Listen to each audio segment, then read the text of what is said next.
이 사연은 경기도에 살고 계신 40살 김경수 님께서 보내주셨습니다. 경수 씨에겐 15년 넘게 치매로 고생하시는 어머니가 계시다고 하는데요. 가족들의 얼굴마저 잊어버린 어머니가 결코 잊지 못하는 단 한 사람이 있는데요. 경수 씨의 이야기를 먼저 들어보시죠. 저희 엄마가 되게 젊을 때 치매가 아이고. 걸리셨어요. 이유 없이 소리도 많이 지르시고 굉장히 욕도 많이 하시고 가족 이름도 잘 기억을 못 하시다가도 이름을 들으면 굉장히 무서워하시면서 부들부들 떨으셨던 기억이 있어요. 이 모든 게 다 어쩌면 그 저주 때문이 아닐까 생각하고 있어요. 뭐야? 뭐지? 어머니에게 저주를 내린 그분이 과연 누구인지 지금부터 제가 경수 씨를 대신해서 이야기해 드리도록 하겠습니다. 제가 중학교 3학년이던 1998년 어느 여름날이었습니다. 평소처럼 학교에서 돌아온 저는 학교 다녀왔습니다. 어? 아들 왔어? 오늘 좀 일찍 왔네? 경수 왔네? 저녁 먹어야지. 주방에서 이 집의 집주인인 301호 아주머니가 나오셨어요. 아, 여기 저희 집 아니냐고요? 사실 301호는요, 저희 옆집이에요. 아주 친하게 지냈구나. 아버지가 일 때문에 주말에만 오셔서 어머니가 혼자 계실 때가 많았는데요. 그때마다 301호 아주머니가 잘 챙겨주셨거든요. 그러다 보니 자연스럽게 저도 301호를 제 집처럼 오갔죠. 그래, 이웃이 좋지. 그러던 어느 날 어머니와 장을 보고 집으로 돌아올 때였습니다. 엘리베이터 문이 열렸는데 301호 아주머니가 서 있는 거예요. 저는 아주 반갑게 인사를 하려고 했죠. 그런데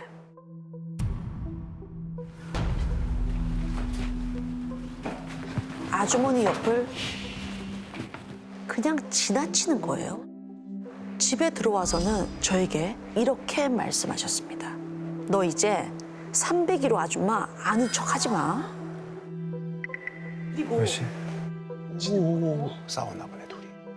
저는 굳어있는 어머니의 표정을 보면서 두 분이 싸웠나 싶었어요.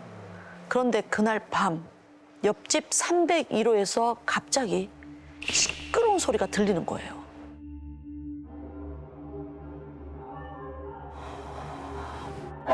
(301호) 아주머니와 아저씨가 싸우는 것 같았어요.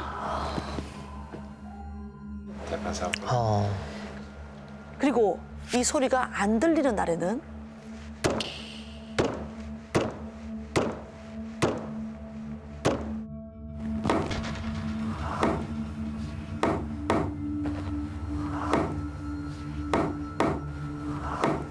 정체를 알 수 없는 소음에 밤새도록 시달려야 했습니다.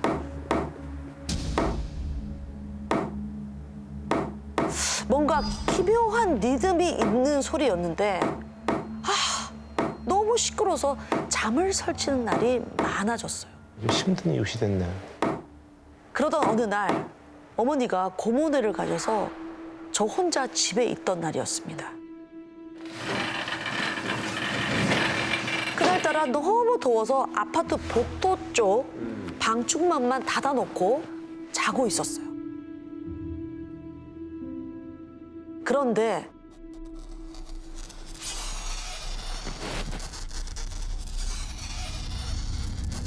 뭔가 긁는 듯한 이상한 소리가 들리는 거예요.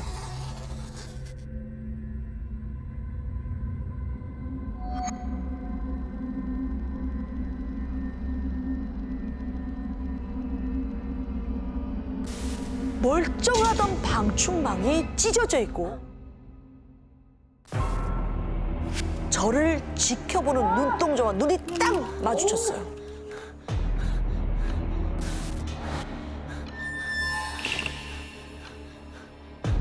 어우!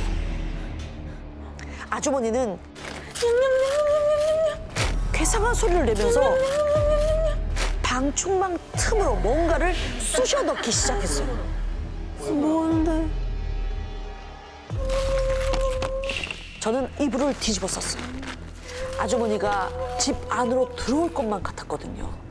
식은땀을 뻘뻘 흘리면서 어머니가 빨리 돌아오시길 기도하고 또 기도했죠. 정신이 몽롱해질 때쯤 이불이 확!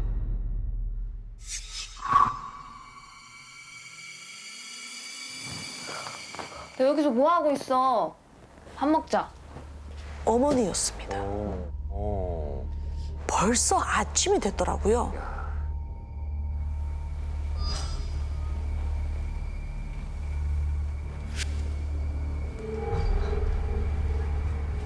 창문을 봤는데 머리를 한 대 맞은 것 같았어요. 찢어진 방충망 틈에는 길쭉한 새우 과자가 꽂혀 있고 창틀에는 과자 부스러기가 흩어져 있었거든요.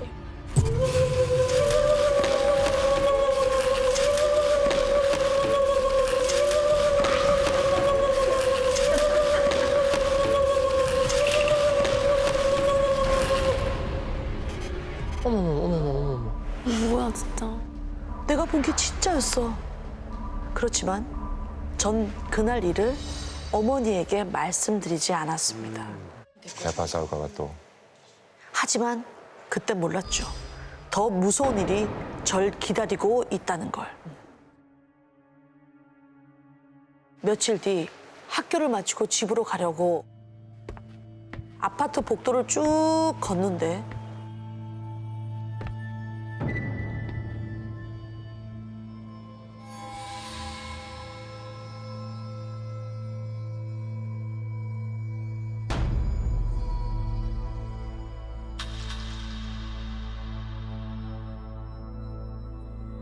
정신을 차렸을 땐 전 이미 301호 아니었습니다. 어머 뭐야? 왜? 뭐야? 이거 뭐 홀린 거야? 뭐야? 그대 내 곁에 선 순간 그 눈빛이 너무 좋아 어제는 울었지만 오늘은 당신 때문에 행복할 거야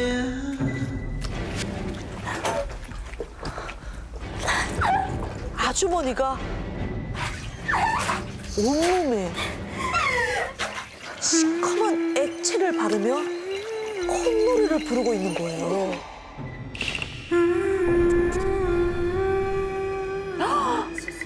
간장을?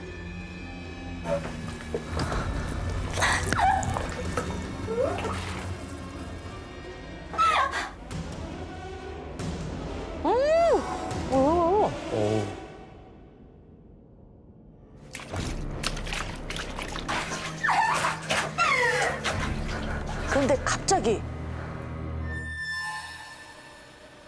나 보러 왔어?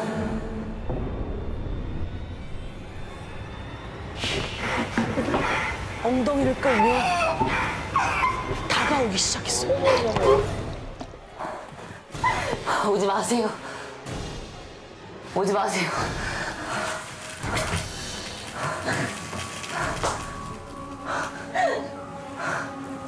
그때 봤습니다.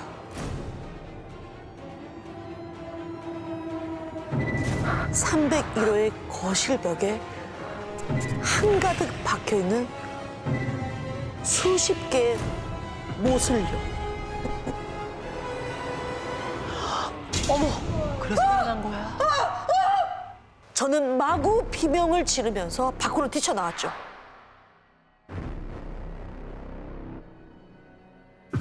누군가가 저를 붙잡았습니다. 너 왜 거기가 있어? 어머니는 저를 서둘러 집 안으로 밀어넣고는 단호하게 말씀하셨어요. 너 엄마 올 때까지 여기 가만히 있어. 알았어? 어디 가시는 거지? 이거 내가 같이 가야 되는 거 아니야? 전 어머니가 너무 걱정됐지만 차마 따라가지 못하고 현관에서 벌벌 떨고 있었어요. 그렇게 어머니만 기다리던 그때 갑자기 어머니의 비명 소리가 들렸어요. 어머, 어떡해. 무슨 일 나신 거 아니야? 안 되는데. 저는 곧장 밖으로 뛰쳐나가 301호로 달려갔습니다. 그런데 거기서 정말 충격적인 장면을 목격했습니다.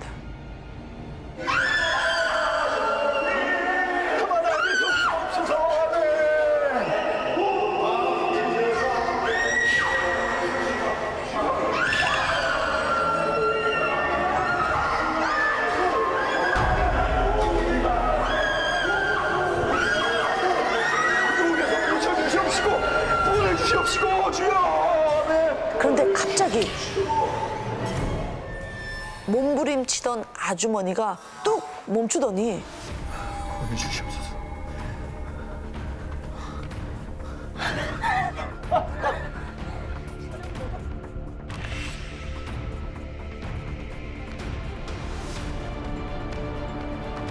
전현이 나보다 더 좋아? 아니지. 국에서 비춰주시옵시고 보내주시옵시고 주여.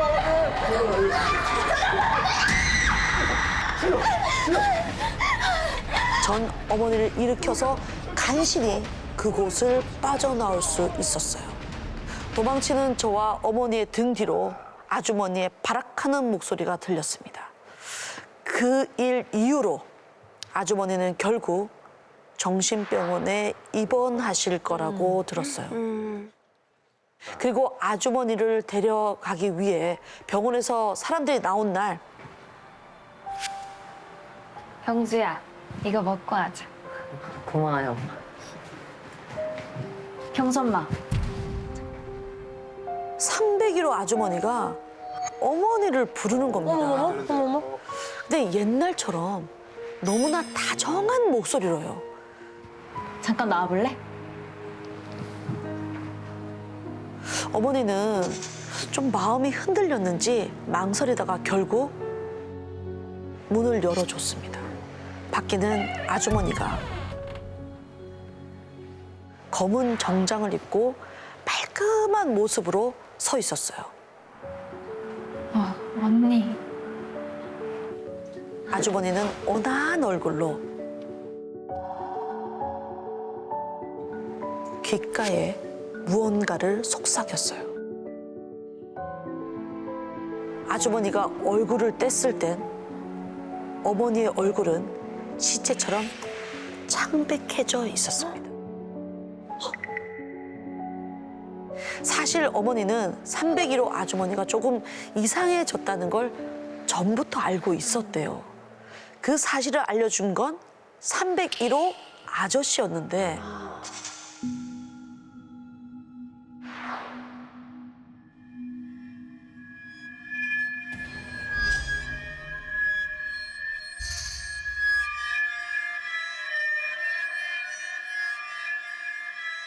밤마다 제가 들었던 기묘한 쿵쿵거리는 소리.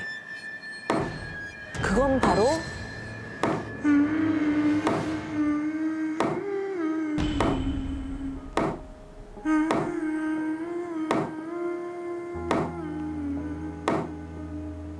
아이고. 집사람이 귀신에 씌인 것 같다는 301호 아저씨의 말에 어머니가 다니는 교회 목사님까지 불렀지만 그래도 소용이 없자 아주머니를 정신병원에 보낸 거였어요. 그날 이후 저희 가족은 도망치듯 서울을 떠나야 했어요. 하지만 이사한 뒤에도 어머니는 계속 불안해하며 매일같이 악몽을 꾸셨고 하나 둘 기억을 잃기 시작하더니 급기야 50이라는 젊은 나이에 치매 진단을 받게 되었습니다. 그러던 어느 날 하루는 이모가 어머니를 보러 집에 오셨어요. 전 이모께 커피를 내드리고 이런저런 이야기를 나누고 있었죠. 시험 잘 봤어.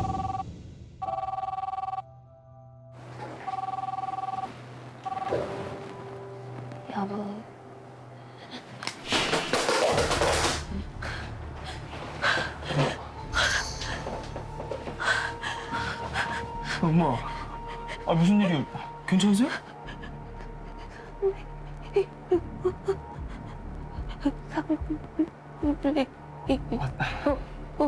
엄마, 그 아줌마 여기 없어요. 아, 왜 자꾸 그 아줌마 얘기를 해?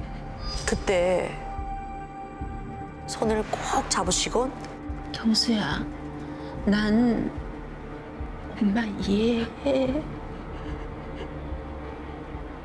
그러면서 이모는 제게 놀라운 이야기를 해주셨습니다. 어머니가 이사를 하고도 내내 불안해했던 이유. 정신병원으로 떠나던 날 301호 아주머니가 엄마에게 남긴 저주를 말이죠.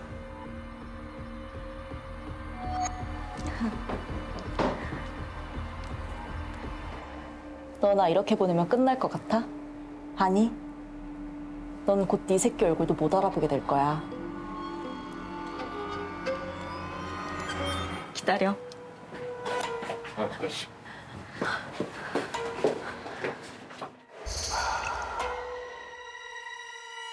그날 이후 제 머릿속에는 이 생각이 떠나지 않습니다. 어머니의 병은 정말 301호 아주머니의 저주 때문에 생긴 걸까요? 그 아주머니는 대체 왜 그렇게 저희 어머니를 미워하는 걸까요?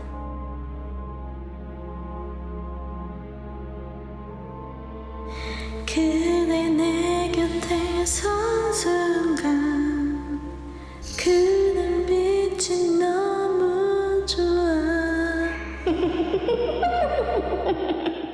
서울에 사는 30대 김민준 씨가 보내주셨는데요. 민준 씨가 10살이던 그 해 목숨을 잃을 뻔했던 적이 있다고 합니다. 그 후로 아플 때마다 그때 당시 옆집에 살았던 누나가 생각이 난다고 하는데요. 과연 민준 씨에게 무슨 일이 있었던 건지 지금부터 민준 씨 시점에서 이야기를 들려드리겠습니다. 저는 학교 가는 게 세상에서 제일 싫었어요.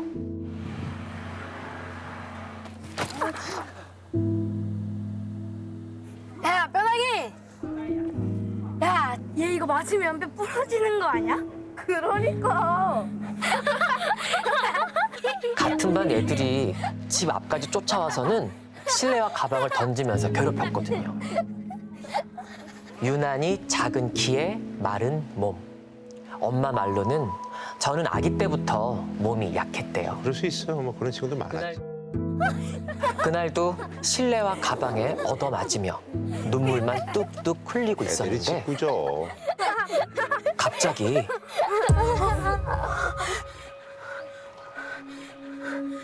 애들이 제 뒤를 보더니 도망가는 거예요. 무슨 일인가 싶어서 뒤를 돌아봤는데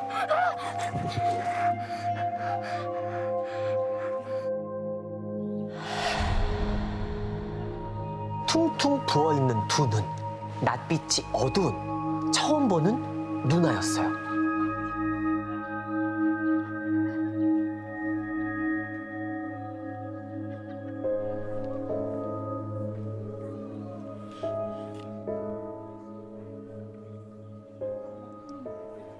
너 이름이 뭐야?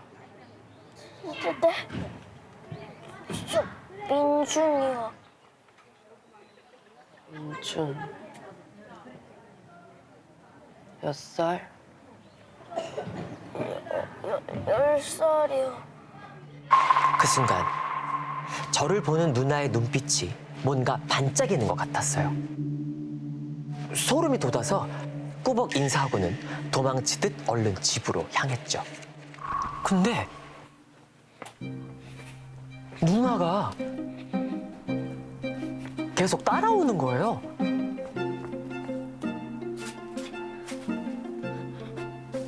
우리 집 앞까지요. 너무 무서워서 집에 얼른 뛰어 들어갔죠.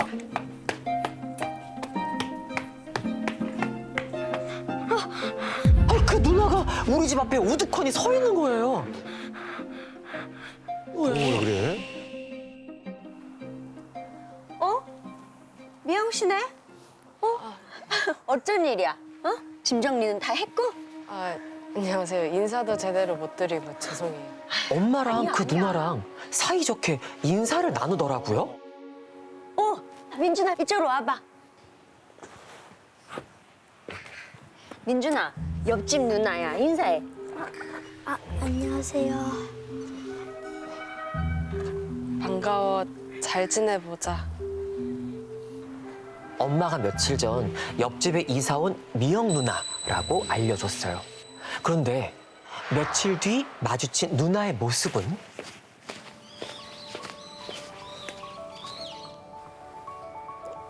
안녕, 민준아. 처음 봤을 때랑은 완전 딴판이었어요. 긴 머리카락은 머리끈으로 깔끔하게 묶고 얼굴색도 밝아지고 무엇보다 누나의 웃는 얼굴이 참 예뻐 보이더라고요. 그리고 그때부터 누나는 제가 혼자 놀이터에서 놀고 있으면 민준아. 누나, 안녕하세요. 하고 다가와서 소꿉놀이도 같이 해줬고요. 착하다. 또 학교 끝나고 돌아올 때면 기다렸다는 듯이 집 앞에 나와서 손을 흔들어줬죠. 누나 덕분에 같은 반 애들이 따라와서 저를 괴롭히는 일은 없었습니다. 그렇게 저는 점점 누나에게 마음을 열었고 친누나가 생긴 것처럼 기분이 정말 좋았죠.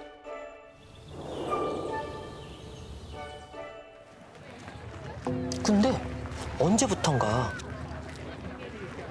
누나네 집에 손님이 진짜 많이 오기 시작했어요. 누나 진짜 인기가 많구나. 남녀노소 할 거 없이 줄지어 누나 집에 찾아왔었거든요. 뭐지? 그중에 특히 기억에 남는 아저씨가 있었는데요.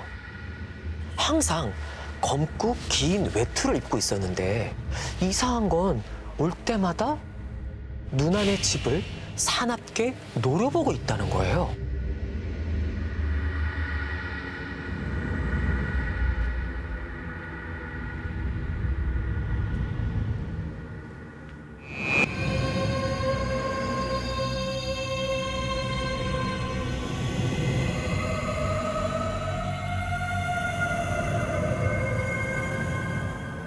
무슨 화나는 일이 있으신가?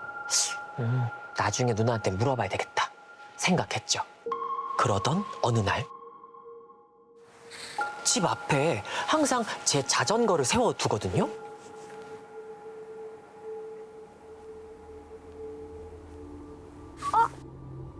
근데 제 자전거 옆에 웬 여자가 서 있는 게 보이는 거예요. 누나! 한달음에 달려가서 봤는데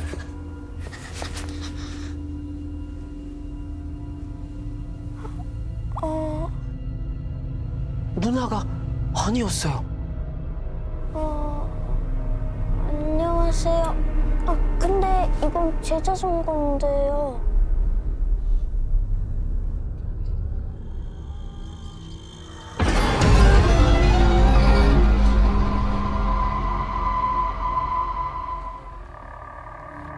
소름이 끼쳐서 움직이지도 못하고 그대로 굳어 있는데 그 여자가 손을 들더니 검지를 제 이마에 갖다 대더라고요.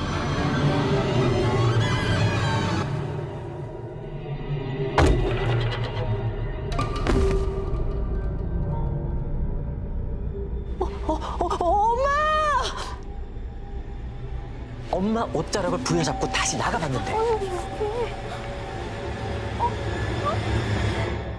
분명 방금까지 있었는데 집 앞에 아무도 없었어요. 뭐야, 없잖아. 있었는데? 그런데 더 황당한 게 다음날 제 자전거가 사라진 거예요. 동네를 다 돌아다녀 봤지만 못 찾았죠.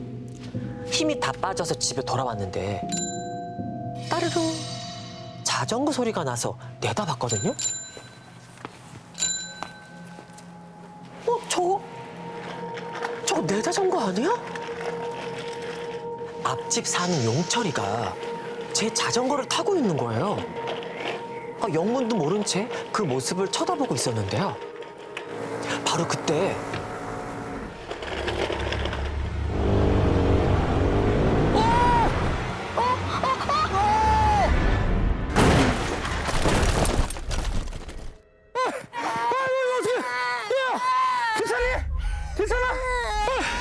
용철이는 그대로 바닥에 나뒹굴었습니다. 서스라치게 놀란 그 순간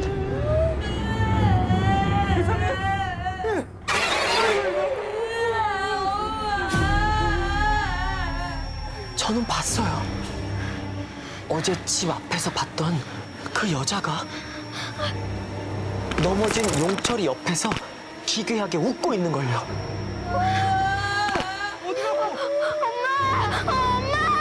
너무 놀라서 엄마를 부르러 가려고 돌아섰는데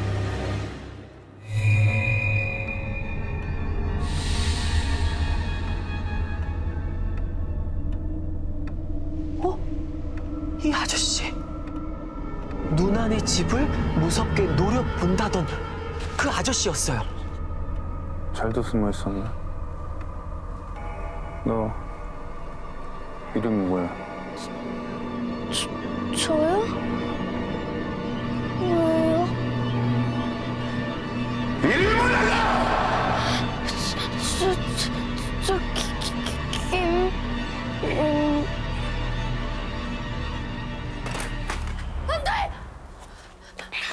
누나, 방금 여기 있던 아저씨 못 봤어요?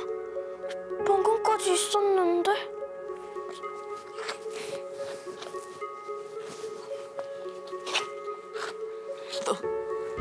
그 아저씨가 널 봤어?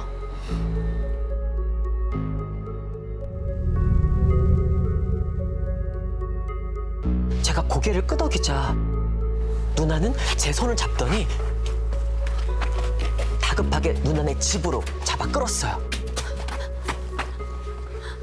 민준 앉아. 누나네 집은 처음 들어가 봤는데 집 안에 엄청 큰 불상이 있는 거예요. 뭐예요? 보살이야 보살 무당이야. 무당이었던 거죠. 신내림 받은 지 얼마 안 돼서 용하다고 소문이 나가지고 다 손님이었구나. 많았다고 하더라고요. 제가 그때 봤던 사람들이 다 전보로 온 손님들이었던 거죠. 집 앞에 자전거가 있었는데 누나가 그걸 보더니 뒤에 뭐가 앉아있다. 이거 타면 안 된다. 버려라. 그래서 라고 없어졌구나. 말씀을 하셨는데 엄마는 별 대수롭지 않게 그냥 아까우니까 그냥 다른 집에 줬는데 이게 사고가 나니까 이게 무당이 맞긴 하구나. 그런 게 진짜 찜찜해서 있구나 갖고 있긴 그래서. 생각했다고 하시더라고요.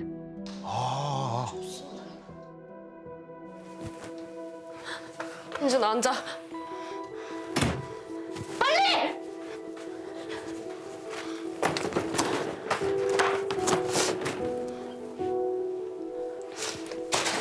누나는 작은 방에서 커다란 쇼핑백을 들고 나왔어요.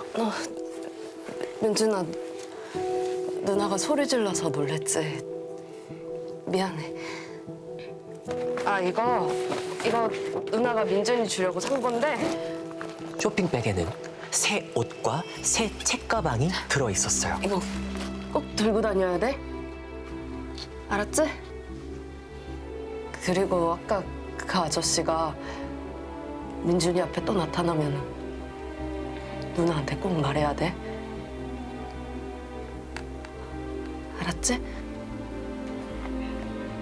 그렇게 누나는 당부하고 또 당부했습니다. 그날부터 밤에 자려고 누우면 벽을 타고 중얼중얼 누나의 목소리가 어렴풋이 들려왔어요. 딸랑딸랑 하는 방울 소리도 같이요. 그리고 며칠 뒤 잠을 자는데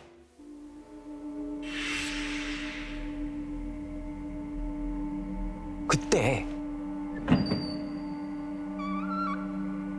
우리 집 현관문이 열리는 소리가 들렸죠. 뭐지? 뭔가 싸한 느낌이 들어서 제 방문 쪽을 쳐다봤는데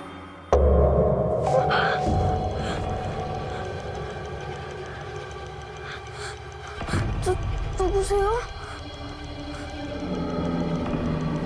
저번에 우리 집 앞에서 제 이름을 묻던 그 아저씨였죠. 또 왔어. 근데 아저씨 뒤에 검은 옷을 입은 아저씨가 한 명 더 서 있는 거예요.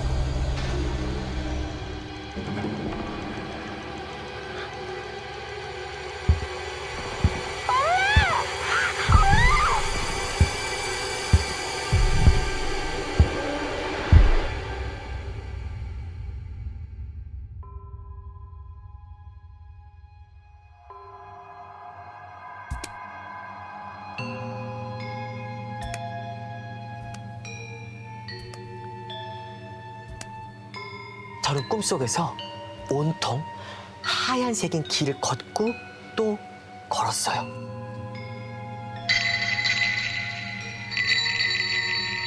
아주 먼 곳에서 방울 소리가 들려오더라고요. 그 소리가 들려올 때마다 몸의 마디마디가 끊어지는 것만 같고 폐가 타들어가는 것 같았죠.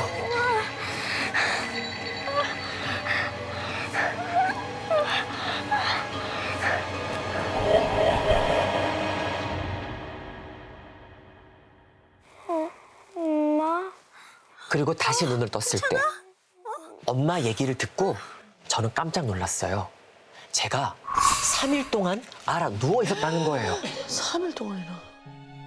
열나고 해가지고 병원을 가도 크게 뭐 어디가 아프다는 병명도 안 나오고 또 열이 떨어졌다가 다시 집에 오면 열 올라오고 앓으면서 아저씨들이 2명이었다가 그러니까 3명이나 보인다. 또 아 있다. 그 말을 하니까 점점 많아지네. 어머니가 직감적으로 딱 이게 저승사자구나 생각을 하고 어머니가 이제 막 우시면서 벌써 데려가려고 하면 어떡하냐 막 그렇게 막 소리치면서 울고 하셨다고 하더라고요. 그러니까 그때 누나가 그 소리 듣고 찾아왔었고요. 집에 찾아온 누나는 제 주변에 촛불을 동그랗게 둘러 세우고 초에 불을 붙인 뒤에 이틀 동안 밤새 제 곁에 앉아서 방울을 흔들며 기도했다고 했습니다. 그런데 3일째 되던 날 밤 제가 차도가 없자 누나는 엄마에게 이렇게 말을 했대요. 오늘 밤만 다른 집에서 자고 오세요. 민준이는 저한테 맡기고요.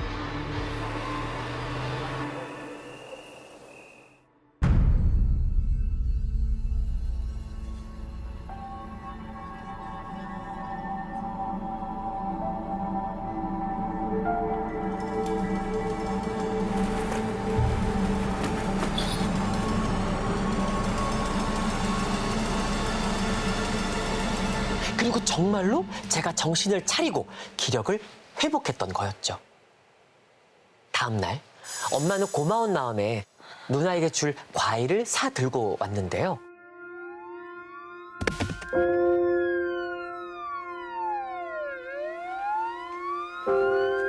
미영 누나가 세상을 떠났던 거예요. 갑자기? 심장마비로. 뭐야? 상황을 알게 된 엄마는 그 자리에 주저앉았습니다. 누나를 이제 더 이상 못 본다는 말에 저는 죽음이 뭔지도 모르면서 떼쓰듯이 울고 또 울었습니다. 그리고 누나의 장례식장에서 미영 누나의 어머니를 만나게 됐는데요. 누나의 어머니가 저를 보시고는 눈물을 흘리며 이렇게 말씀하셨습니다. 얘가 그래서 그렇게 급히 갔구나. 알고 보니까 누나가 좀 어렸을 때 이제 결혼을 해서 아들을 낳고 이제 시집살이를 하다가 아들이 진짜 원인 모르게 계속 아프다가 이제 세상을 떠났다고 하더라고요. 그러고 나서 이제 누나도 계속 아프고 이유 없이 계속 아프다가 알고 보니까 그게 신병이었던 거고요. 시댁에서 이제 네 팔자 때문에 손자가 죽었다. 옛날에는 그랬어, 그래서 진짜. 집에서 쫓겨나고 그러니까. 이혼까지 당하고 진짜 속 아픈데 이제 그런 혼자 얘기를 하네. 무당집을 차린 거죠. 누나 어머니랑 이제 연락을 한 번씩 하면 이제 옆집에 아들이랑 비슷하게 생긴 애가 사는데 에이. 착하고 귀엽다. 항상 그렇게 말했다고 하더라고요.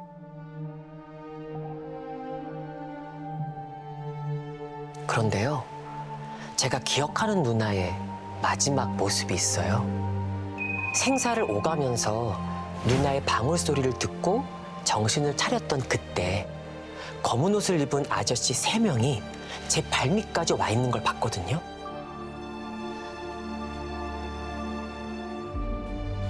아직 애기잖아요.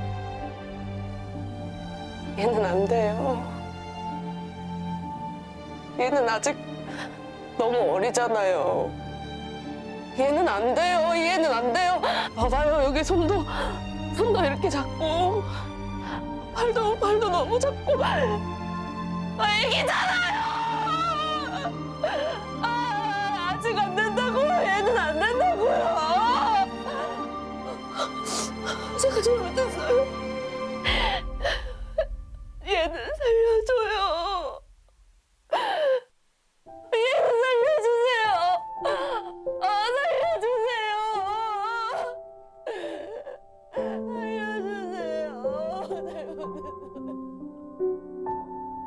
그리고 다시 눈을 떴을 때 누나는 제 머리를 쓰다듬으며 이렇게 말했어요.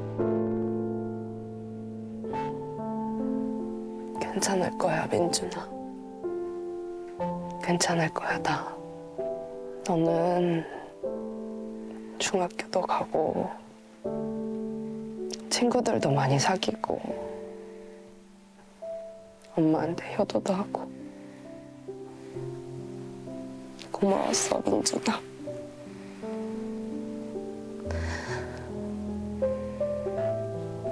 고마워.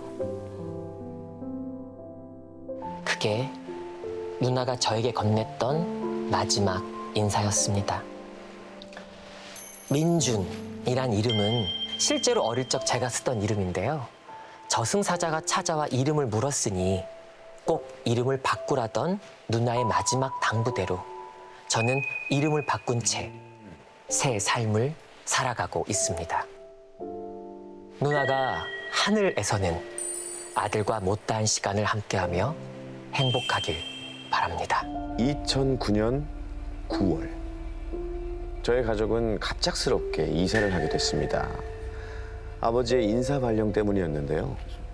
당시 고등학교 2학년이었던 저는 한동안 낯선 동네와 새로운 학교에 적응하느라 아주 정신없는 날들을 보내고 있었어요. 그렇게 이사를 하고 얼마 되지 않았을 때 일입니다. 학원에 갔다가 집으로 돌아오는 길이었어요.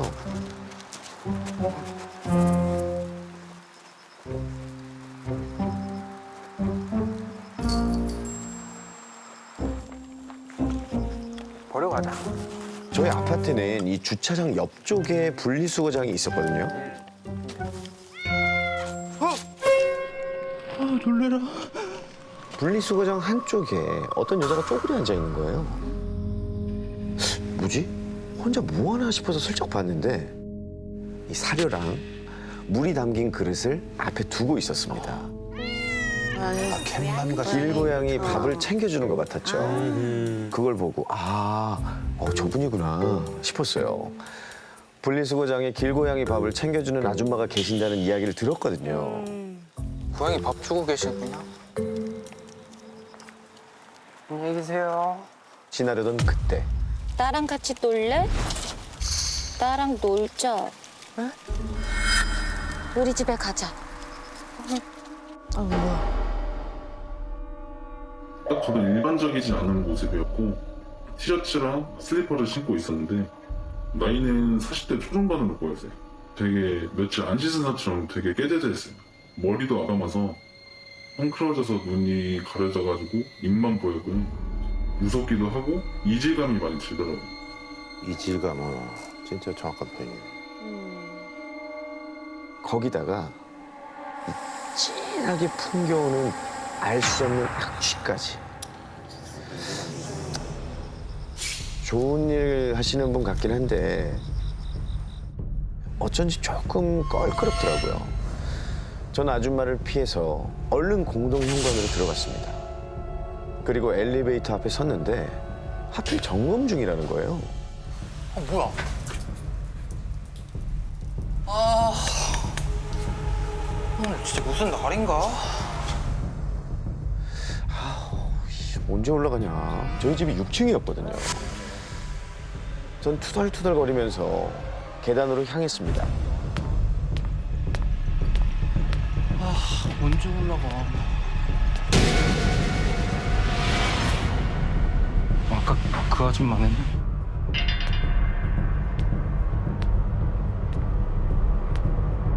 아, 따라와. 아니, 그 집에 있는 분이 이렇게 지저분하게. 여기 사시는 건가 싶다가도 영 수상하더라고요.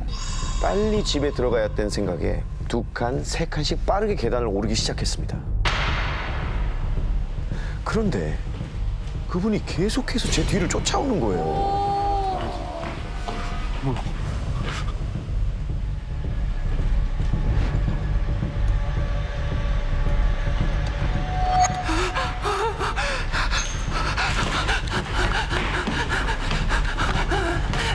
왜 그러는 거야? 뭐야?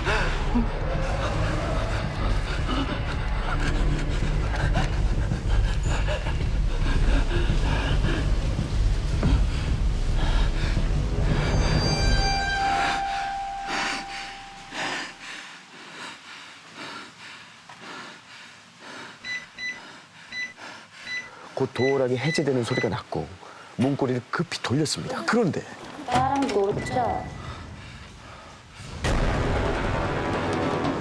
아줌마가 복도로 완전히 들어서서 제 쪽으로 걸어오기 시작해요. 갑자기 현관문이 열리질 않는 거예요. 점점 가까워지는 거리에 두려운 마음까지 들었습니다. 그런데 벼랑간 아줌마가 이웃집인 606호 앞에 멈춰섰어요. 때마침 저희 집 현관문이 열렸고 전 재빨리 집 안으로 들어갔습니다. 찬호가, 웬 땀이 이렇게 흘려? 왜 그래? 근데 엄마 혹시 606호에 사는 아줌마 알아? 아줌마?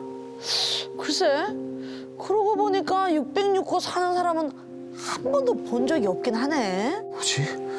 진짜 이웃인가? 찝찝한 마음이 끝까지 가시질 않았지만 그날은 그냥 그렇게 넘어갔습니다. 그런데 며칠 후 늦은 밤 집으로 돌아왔을 때였죠.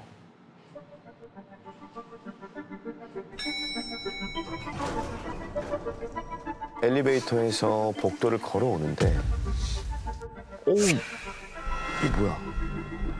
코를 찌르는 악취가 복도에 가득한 거예요. 여름이었나? 이 냄새는 분명 지난번에 그 아줌마를 마주쳤을 때 맡았던 냄새거든요. 그분의 장치였구나. 어디 보고 있는 거 아니야?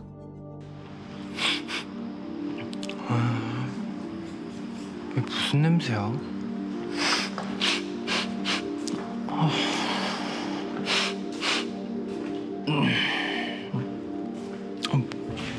그리고 바로 그때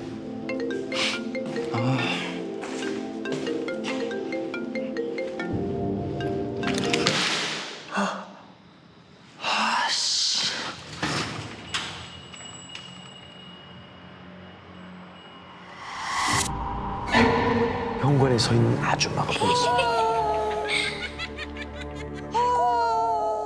진짜 소름 돋아. 아줌마는 무언가를 품에 꽉 끌어안고 있었어요. 저도 모르게 자세히 그걸 들여다보게 됐는데 축 늘어져서 거친 숨을 내쉬고 있는 고양이였어요. 고양이를? 등줄기가 뻐근해지면서 머리카락이 쭉 폈었습니다. 이 소름 끼치는 광경에 정신이 번쩍 든 저는 빠르게 복도를 달려서 집으로 도망쳤어요.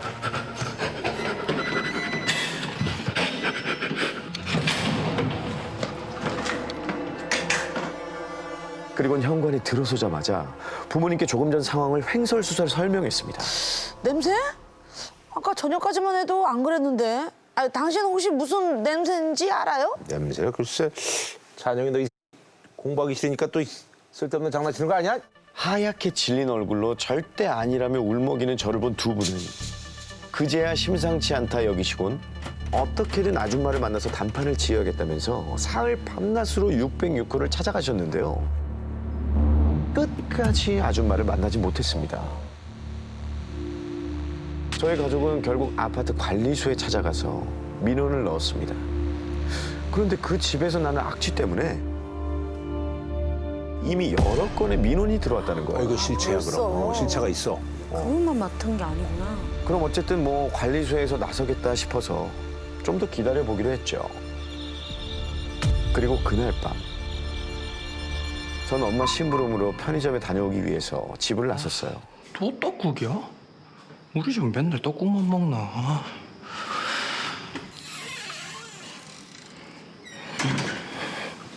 복도로 나온 이웃은 바로 606호 아줌마였어요.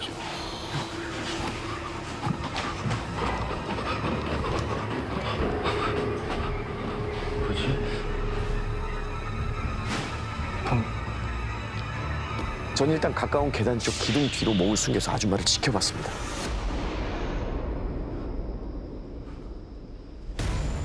엘리베이터 앞에 선 아줌마는 신이 난 듯 고개를 까딱거리면서 흔들고 있었어요.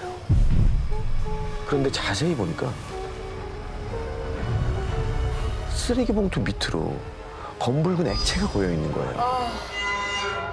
그건 피였습니다. 검붉은 피는 복도 바닥에도 남아 있었어요. 그럼 도대체 저 쓰레기 봉투 안에 뭐가 들어있는 거지? 제가 여기 있다는 걸 절대 들키면 안 될 것 같다는 생각이 들었어요. 빠른 걸음으로 어두운 계단을 내려가고 있을 때였습니다.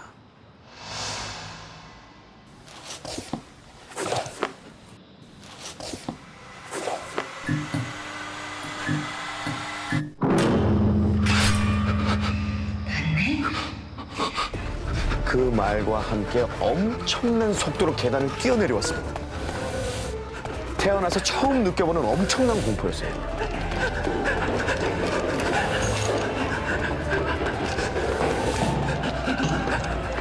정신없이 뛰어내려가다 보니 어느새 1층 공동 현관이 보였어요. 가쁜 숨을 몰아쉬면서 출입구로 발을 마저 뻗는 순간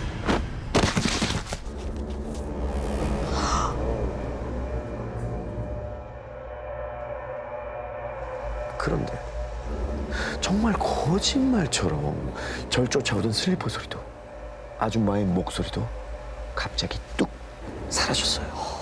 어디 갔지? 의아한 마음에 저도 모르게 고개를 돌리는 그때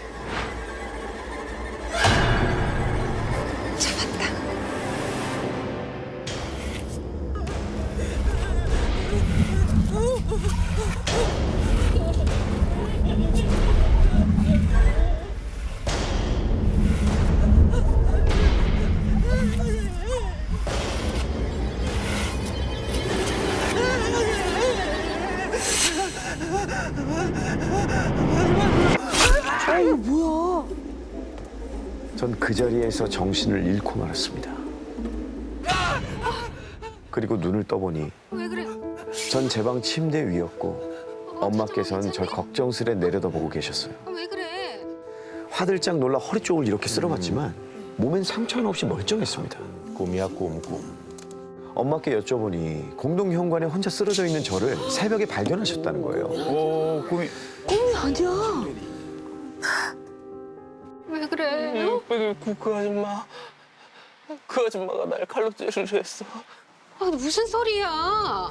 엄마는 크게 놀라시며 오늘 아침에 있었던 일에 대해서 이야기해 주셨습니다. 뭔가 있긴 있구나. 아니 그 집 기척이 없어서 아까 관리소에서 경찰 불렀거든? 근데 글쎄 그 집 아줌마 집에서 혼자 돌아가신 지가 일주일 정도나 됐다더라고. 아 뭐야 이거 뭐야? 아, 옆집인데 진짜 꺼림칙하네. 아줌마의 시체와 함께 방치된 집은 그야말로 지옥 같았다고 합니다. 그래서 악취였구나. 그 시체 썩은 냄새.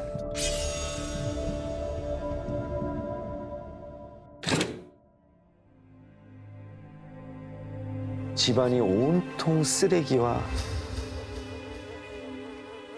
악취, 벌레로 가득했대요. 그런데 더욱 충격적인 건 바로 냉장고 안이었습니다. 냉장고에 뭐 있나 봐. 웬 신문지로 쌓인 것들이 냉장고에 가득 쌓여 있었다는데요. 부위별로 보관된 토막난 고양이 사체였습니다. 냉장고를 열었을 때 고양이 사체가 부위별로 몸통, 머리, 팔 이렇게 구분해서 보관이 돼 있다고 하더라고요. 왜 이러는 거야? 근데 보통 동물한테는 팔이라고 하진 않잖아요. 그런 걸 보면 혹시나 다른 대상한테 하기 위한 예행 연습 그런 게 아니었나 싶기도 해요. 만약에 아줌마가 돌아가지 않고 그 일을 끝까지 했다고 하면 상상만 해도 끔찍하죠. 14년이 지난 지금까지도 이 열린 문틈 사이로 나던 끔찍한 죽음의 냄새가 잊혀지지 않습니다. 저는 죽은 아줌마의 환영을 받던 걸까요? 끔찍한 자신의 범행을 목격한 저에게 아줌마는 무슨 짓을 하려고 했던 걸까요? 방송 보다가 우리 집도 장난 아니게 무서울 텐데? 라는 생각이 들어가지고. 우와, 본인 집을? 엄마는 약간 로망이 있으셨어요. 저 푸른 초원 위에 하얀 집을 짓고 사는 그런 옛날 노래 가사처럼 소원을 갖고 계셔가지고 그 집을 짓게 되신 거였어요. 그쪽으로는 길도 없었고 그냥 산 덩그러니 산만 있었어요. 근데 저희가 이제 그쪽으로 길을 내고 처음으로 집을 앉힌 거고요. 진짜 대지가 넓나 보다. 와, 근데 길이 없던 곳에 집을 지어서 대체 어떤 일이 일어났던 건지 지금부터 제가 언니 은하 씨를 대신해서 이야기를 전달해 드리도록 하겠습니다. 상기슭 위 하얀 전원주택. 그중에서도 엄마의 가장 큰 자랑은 넓은 정원이었습니다. 정원 한편엔 엄마의 원픽, 아름드리 나무 한 그루가 있었죠. 봄이면 이렇게 벚꽃이 흐드러지게 피거든요. 이 모습에 엄마가 홀딱 반해버리신 거죠. 반할만하다. 엄마는 집 짓는 내내 나무 그늘 아래에서 차도 마시고 바베큐도 하는 상상을 하셨대요. 엄마, 그렇게 좋아? 당연하지. 엄마가 얼마나 기대하던 집인데. 그리고 저희는 엄마의 꿈처럼 새 집에서 행복한 시간을 보내기 시작했습니다. 그렇죠, 로망이죠. 아, 너무 좋았겠다. 벚나무 밑에서 엄마 그리고 동생과 차를 마시고 있을 때였어요. 고마워. 우리 딸들. 여기 아침인데. 아, 진짜 저 아저씨 또 왔네. 일어나면 좀 배워버려. 보기만 해도 기분 나쁜 걸 왜 아직 부는 거야? 이쁘기만 한 나무를 왜? 아니 그리고 아저씨, 남의 집 나무에 왜 자꾸 난리예요? 웃기는 아저씨야. 불청객은 바로 이웃 아저씨였습니다. 끔찍하기만 한 걸. 왜? 아저씨는 비슷한 시기에 저희와 같은 터에 집을 지은 이웃이었는데요. 네, 엄마가 아끼는 벚나무 때문에 사이가 나빠지기 시작했습니다. 왜? 아저씨가 자꾸만 나무를 베라고 하셨거든요. 에? 왜? 남의 집 나무를... 처음에는 그냥 진상이라 생각하고 무시했는데요. 언젠가부터 그냥 넘길 수가 없었습니다. 아저씨의 행동이 도를 지나치기 시작했거든요. 어느 날의 일이었어요. 벼랑간 마당에서 엄마의 비명 소리가 들리더라고요. 깜짝 놀라서 나가봤는데 엄마! 엄마 괜찮아? 엄마 왜 그래?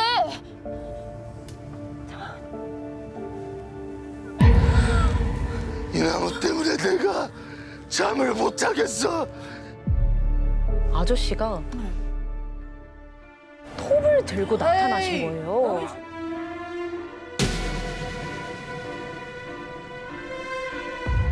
아저씨는 누가 말릴 새도 없이 나무 꼭대기를 향해 올라가고 있었습니다. 그리곤 슥슥 엄마가 보란 듯이 가지를 자르기 시작했어요. 에이, 이건 선 넘은 거지. 맞아, 주거침입죄예요. 엄마는 경찰에 신고할 거라며 노발대발하셨고 그제야 아저씨는 나무에서 내려오셨습니다. 나무를 죽이려는 아저씨와 나무를 지키려는 엄마의 갈등은 나날이 깊어졌어요. 아저씨는 벚나무 아래에 끔찍한 부적을 묻어두기도 했고요. 나무 기둥에 커다란 못을 잔뜩 박아놓기도 했습니다. 왜 이상하신 분이네. 아저씨의 이해할 수 없는 행동은 계속되었고 나무를 향한 엄마의 애착은 점점 집착으로 바뀌어가고 있었어요. 그치, 되려. 이제 엄마의 일과는 단 하나, 온종일 나무를 지켜보는 것뿐이었습니다. 언제부턴간 잠도 자지 않고 벚나무 아래 누워 계셨죠. 살 것 같아. 엄마, 밤에는 추워. 들어가자. 그래, 엄마. 방에 들어가자. 아저씨 또 오면 우리가 이야기 잘할게. 들어가자, 엄마. 나무는 엄마가 지켜. 저와 동생이 엄마를 나무에서 떼어놓으려 할수록 엄마는 점점 더 나무에 집착하셨습니다. 그 사이 엄마의 건강은 눈에 띄게 나빠졌고 왜요? 일상이 안 되니까. 지켜보는 저희는 속이 타들어갔죠. 그리고 얼마 후 믿을 수 없는 일이 일어났어요. 엄마가 갑작스레 저희 곁을 떠나신 거예요. 되게 갑자기 돌아가신 거예요. 솔직히 엄마 생각이. 어떡해, 엄마 어떡해.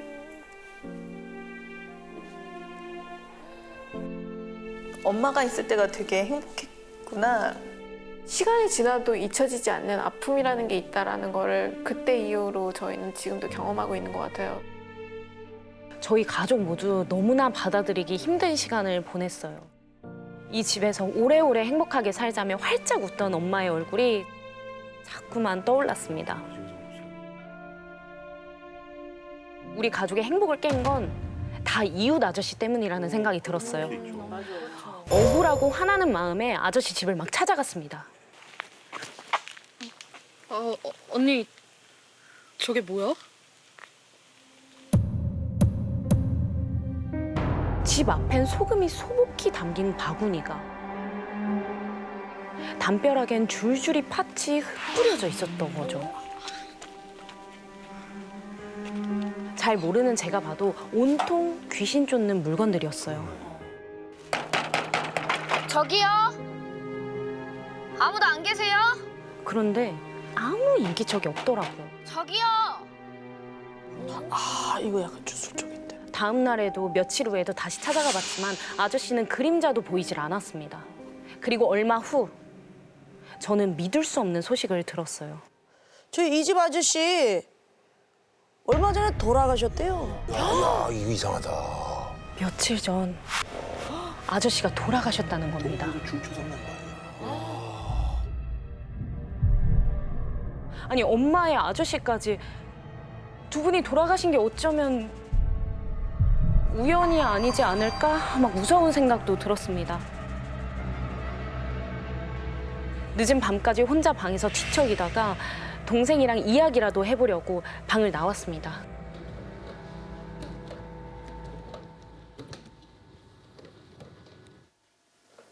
뭐야? 문이 왜 열려 있어? 현관문이 활짝 열려 있는 거예요.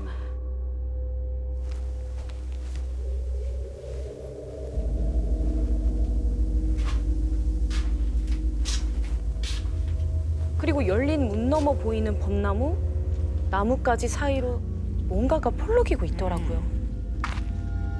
한 걸음 한 걸음 나무로 다가갔습니다.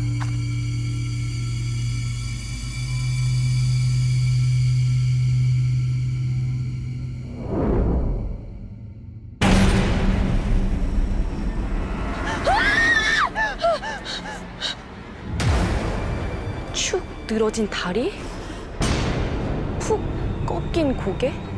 그때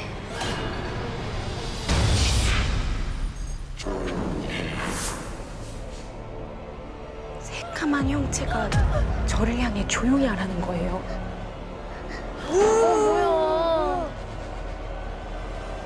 그 순간 나뭇가지 사이로 대롱대롱 또 다른 다리가 보였어요.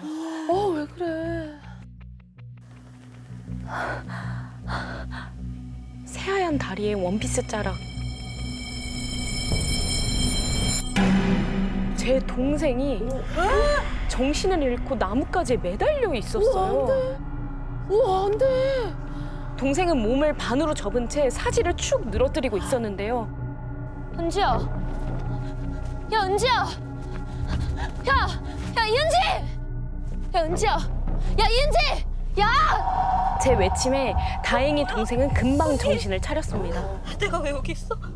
분명 자기 방에서 자고 있었는데 눈을 떠보니까 나무 위라는 거예요. 아, 약간 몸 위에 뭐가 있네. 와, 이런 엄청 무서웠어요. 저도 모르게 저 스스로를 좀 해하게 돼가지고 근데 제가 봤던 형체에는 남자의 형체였어요. 아, 이건 내가 잘못 보는 게 아닌 것 같다, 무섭다. 동생이 막 이제 잘못될까봐 동생 문 앞에서 이렇게 밤새서 이렇게 앉아 있었던 적도 있어요. 뭔가 좀 이상하다 싶으면 이렇게 문 열고 확인해보고. 이 집에서 나와야 돼, 당장. 야, 이 집이 안 맞다. 아니 이런 게 우리나라에 이런 일이 있단 말이에요? 나무에 매달려 있던 검은 형체가 엄마를 데려가고 이제 제 동생까지 죽이려는 것 같았습니다. 이 끔찍한 나무가 없는 곳으로 당장 도망쳐야 하는데 그게 참 쉽지가 않더라고요. 갑자기 이사 갈 수는 또 네. 없어요. 고민 끝에 동생과 같이 유명하다는 무당을 찾아갔습니다.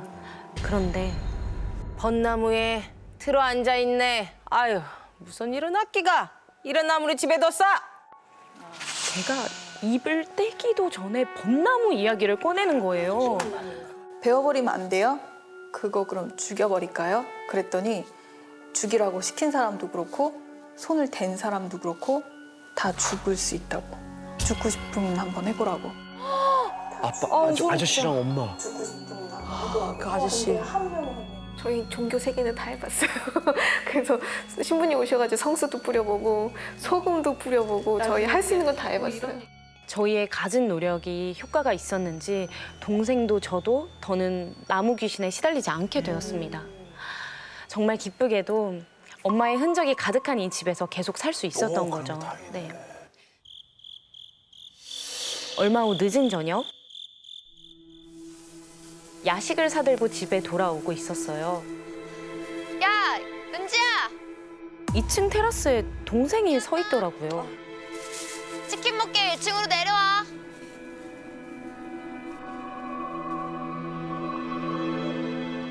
야, 이은지! 그 순간 동생이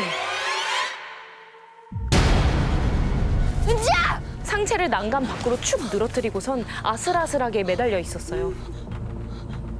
너무 깜짝 놀라서 동생을 부르는데 아무리 불러도 정신을 차리질 못했어요. 그때 동생 위로 새하얀 뭔가가 납불대고 있었습니다.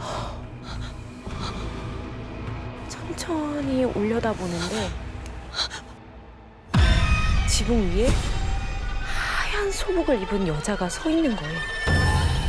여자는 지붕 위에 서서 동생을 빤히 쳐다보고 있었습니다. 저 여자가 당장이라도 동생을 해칠 것만 같았어요.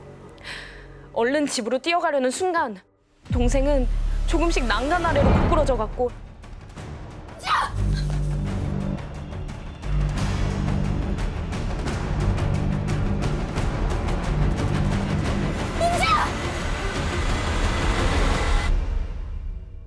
마지막 순간 겨우 떨어지는 동생을 끌어안고 바닥에 나뒹굴었습니다. 어떡해. 정말 다행히 동생은 다치지 않고 제품에 안겨 있었어요. 저는 그 길로 전국 방방곡곡 유명하단 무속인은 다 집으로 불렀어요. 그런데 모두 다 똑같은 말을 하는 거예요. 여기는 사람이 살 수 있는 데가 아니다. 여기는 묘지터다. 라고 딱 집어서 얘기하셨어요. 죽은 사람들이 사는 데에 왜 자리를 잡았냐. 그러니까. 저희 집에는 이제 귀신이 하나만 있는 게 아니었었던 거죠. 하나가 아니야? 소름 돋아. 지붕에는 여자 귀신이 있는데 니네 집 지붕에 있다가 옆집 지붕으로 갔다가 계속 그런다고. 여기서 사람이 죽어서 나가면 옆으로 갈 것이고 옆에서 사람이 죽으면 다시 이쪽으로 올 거고 계속 그렇게 왔다 갔다 할 거라고. 아, 아저씨 죽었잖아, 아저씨. 왔다 갔다 한다고? 저희가 집을 지은 터는 사람이 살 수 없는 땅이라는데요. 터에 자리 잡은 악귀들이 살아있는 것은 하나씩 죽여 내쫓기 때문이에요. 엄마, 그 다음은 아저씨. 그리고 이젠 제 동생을 내쫓으려 하는 겁니다. 저는 당장 동생을 데리고 엄마가 지은 이 집을 떠날 수밖에 없었습니다. 당연하죠. 우리 가족이 이 집에 이사 오던 날이 생각납니다. 엄마가 나무 그늘 아래에서 행복한 나날을 꿈꿨듯 지금 어디선가 누군가도 나무 그늘 아래 같은 꿈을 꾸고 있진 않을까요?